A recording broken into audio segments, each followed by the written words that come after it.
Terima kasih Anda masih bersama kami di Metro Siang. Pemirsa, langkah pemerintah membuka keran ekspor pasir laut setelah 2 dekade mengundang banyak tanya. Potensi kerusakan lingkungan jelas terpampang nyata, namun seolah tak dihiraukan oleh mereka. Kali ini kita akan ulas lebih lengkap dalam fact check kita, ekspor pasir laut bikin karut-marut.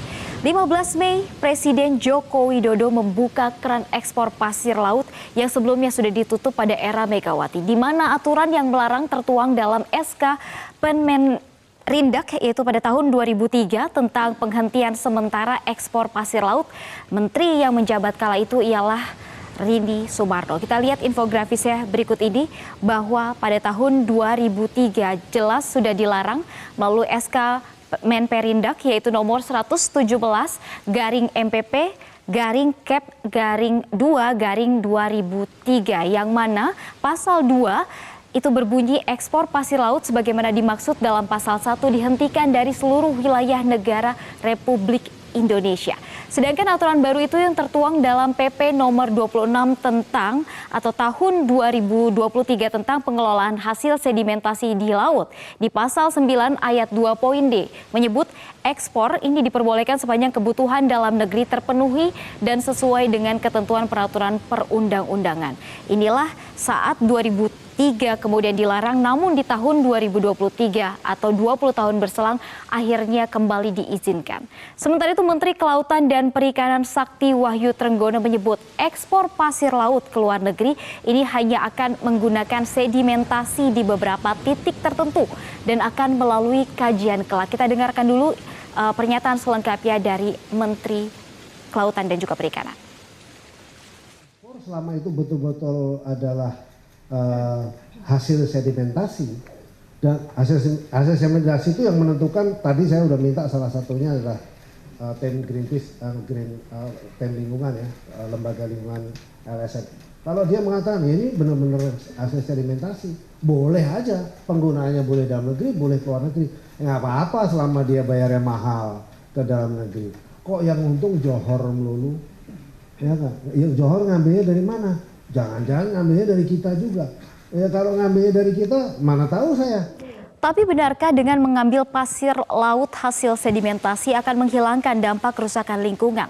Karena sebelumnya ada banyak alasan, akhirnya pada tahun 2003 ekspor pasir laut ini dilarang. Kami akan tampilkan mengapa kemarin atau tepatnya di tahun 2003 itu sempat dilarang. Yang pertama, kita akan lebih dekat dulu melihat apa saja yang menjadi alasan pemerintah akhirnya pada tahun 2003 kemarin melarang ekspor pasir laut yang ada di Indonesia, adalah untuk mencegah kerusakan lingkungan yang lebih luas lagi dan belum selesainya batas wilayah laut Indonesia dan Singapura.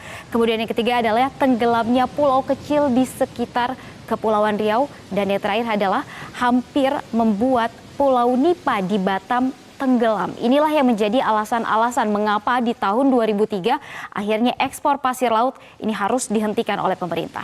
Nah, pada tahun 1976 hingga tahun 2002, Kepulauan Riau memang menjadi wilayah yang paling banyak mengekspor pasir laut, utamanya ke Singapura. Kita lihat infografisnya berikut ini, kurang lebih ada sekitar 250 juta meter kubik atau per tahunnya pasir laut yang diekspor dari Indonesia, khususnya dari Kepulauan Riau menuju ke Singapura. Dari Kepri, ternyata pasir laut ini digunakan oleh Singapura untuk membangun pulau reklamasi, memperluas daratan mereka dari tahun 1976 hingga tahun 2002. Nah, tak kurang dari 250 juta pasir kubik ini akhirnya diekspor dan juga kemudian menguntungkan Singapura. Namun apakah menguntungkan untuk Indonesia? Di infografis berikutnya kita akan lihat bagaimana dengan skemanya. Apakah benar kita mengalami keuntungan atau justru kita buntung? Di sini bisa dilihat bahwa harga untuk penjualan dari pasir laut yang dijual di Indonesia, harga jualnya yaitu sekitar 1,3 Singapura dolar saja, dari yang sebelumnya harga tawarnya sekitar 4 Singapura dolar.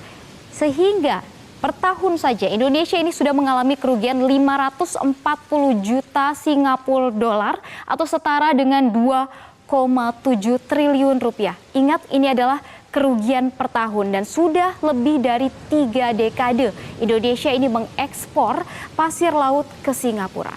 Keputusan pemerintah membuka ekspor pasir laut memang mendapat resistensi dari banyak pihak. Salah satunya ada ex-Menteri Kelautan dan juga Perikanan Susi Pujiastuti. Berikut ini kita lihat apa yang dikatakan Susi Pujiastuti. Kemarin ia cuitkan di Twitter pribadinya adalah ia meminta semoga keputusan ini dibatalkan karena kerugian lingkungan akan jauh lebih besar.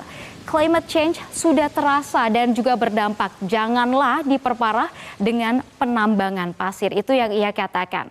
Nah, seperti yang dikatakan ex-Menteri Kelautan dan Perikanan, ini kerugian lingkungan akan jauh lebih besar. Kita lihat di sini gambaran bahaya eksploitasi dari pasir laut.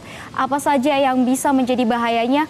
Yang pertama adalah meningkatkan abrasi dan juga erosi. Kemudian juga akan menurunkan kualitas perairan laut dan juga pesisir. Yang ketiga, merusak ekosistem terumbu karang. Yang keempat adalah meningkatkan intensitas banjirop dan juga adanya konflik sosial yang mungkin saja terjadi antara penambang dan juga masyarakat yang tinggal di pesisir. Nah, pasir laut memang menyimpan potensi ekonomi yang besar dan juga berpeluang mendongkrak pendapatan negara, bukan pajak. Tapi benarkah keuntungan ini bisa dirasakan semua pihak? Atau hanya segelintir orang saja, dan apakah setimpal dengan dampak buruk yang akan ditimbulkan pada lingkungan? Kita harapkan pemerintah ini bisa membuka mata dan juga tak gegabah mengambil keputusan soal ekspor pasir di laut. Untuk sementara, saya kembalikan ke Maria.